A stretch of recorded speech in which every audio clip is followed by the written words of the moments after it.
भारत की अर्थव्यवस्था दुनिया की सबसे तेजी से बढ़ती अर्थव्यवस्थाओं में गिनी जाती है, लेकिन क्या शेयर बाजार की दुनिया में भारत की चमक फीकी पड़ रही है? एक समय था जब भारत दुनिया के सबसे बड़े शेयर बाजारों की सूची में लगातार ऊपर चढ़ रहा था, लेकिन अब हालात ऐसे हो गए हैं कि सिर्फ एक हफ्ते के अंदर दो एशियाई देशों ने भारत को पीछे छोड़ दिया।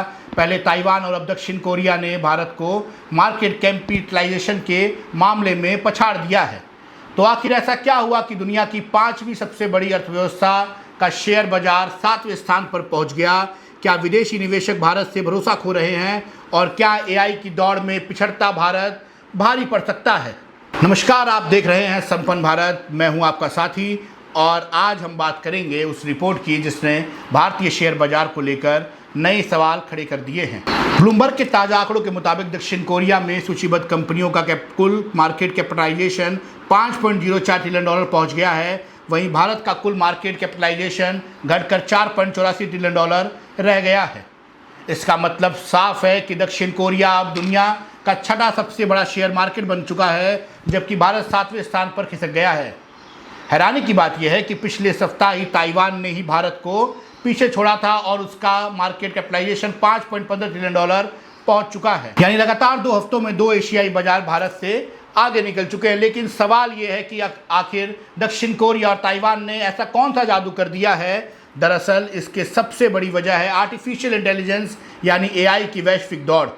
आज दुनिया का निवेश उस जगह जा रहा है जहां एआई, सेमीकंडक्टर और हाई परफॉर्मेंस कंप्यूटिंग का भविष्य दिखाई दे रहा हो। ताइवान की दिग्गज चिप निर्माता कंपनी TSMC और दक्षिण कोरिया की सैमसंग इलेक्ट्रॉनिक्स तथा SK हाइनेक्स जैसी कंपनियों ने निवेशकों को जबरदस्त रिटर्न दिया है। दक्षिण कोरिया और ताइवान के शेयर बाजार लगभग 7% हिस्सा सेमीकंडक्टर और एआई से जुड़े उद्योगों से प्रभावित है। यही वजह है कि एआई क्रांति का सबसे बड़ा फायदा इन दोनों देशों को मिल रहा है। दक्षिण कोरिया का प्रमुख शेयर सूचांक कॉस्पी इस साल 110% से ज़्यादा उछल चुका है, जबकि ताइवान का बाजार करीब 65% की बढ़त दर्ज कर चुका है। अब बात करते हैं भारत की। भारत के लिए साल 2026 अब तक काफ़ी चुनौतीपूर्ण रहा है। सेंसेक्स लगभग 12% और निफ्टी करीब 15% तक गिर चुके हैं। विदेशी निवेशकों की लगातार बिकवाली, शेयरों का ऊंचा वैल्यूएशन, कंपनियों की धीमी कमाई, रुपए की कमजोरी और बढ़ते कच्चे तेल की कीमतों ने भारतीय बाजार पर दबाव बढ़ा दिया है। मध्य पूर्व में जारी तनाव में निवेशकों की चिंता बढ़ा दी है। अगर कच्चे तेल की कीमत $100 प्रति बैरल से ऊपर बनी रहती है तो भारत जैसे आयात निर्भर देश के लिए ये महंगाई और व्यापार घाटे की समस्या को और भी गंभीर बना सकता है।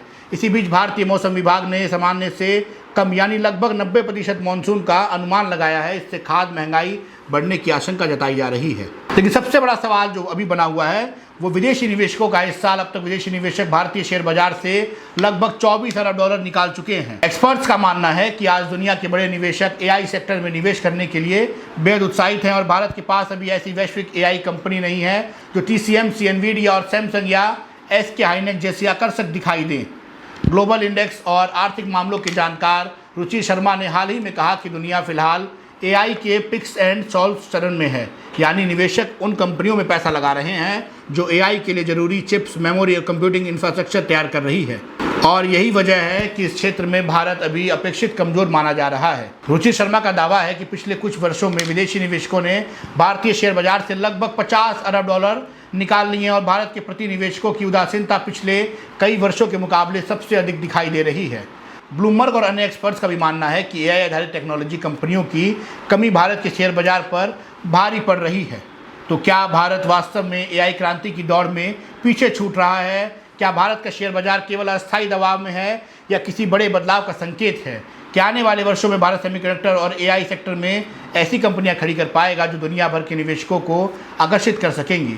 और सबसे बड़ा सवाल ये है, क्या भारत फिर से दुनिया के शीर्ष 5 शेयर बाजारों में अपनी जगह बना पाएगा या एशिया में उसकी चुनौती अब और कठिन होने वाली है? अपनी राय कमेंट बॉक्स में ज़रूर लिखिए। वीडियो पसंद आए तो लाइक करें, चैनल को सब्सक्राइब करें और घंटी का बटन दबाना ना भूलें। मैं आपके साथ आपका साथी मिलते हैं अगली बड़ी खबर के साथ। धन्यवाद। आप देख रहे थे संपन्न भारत। मैं कृष्णा तिवारी।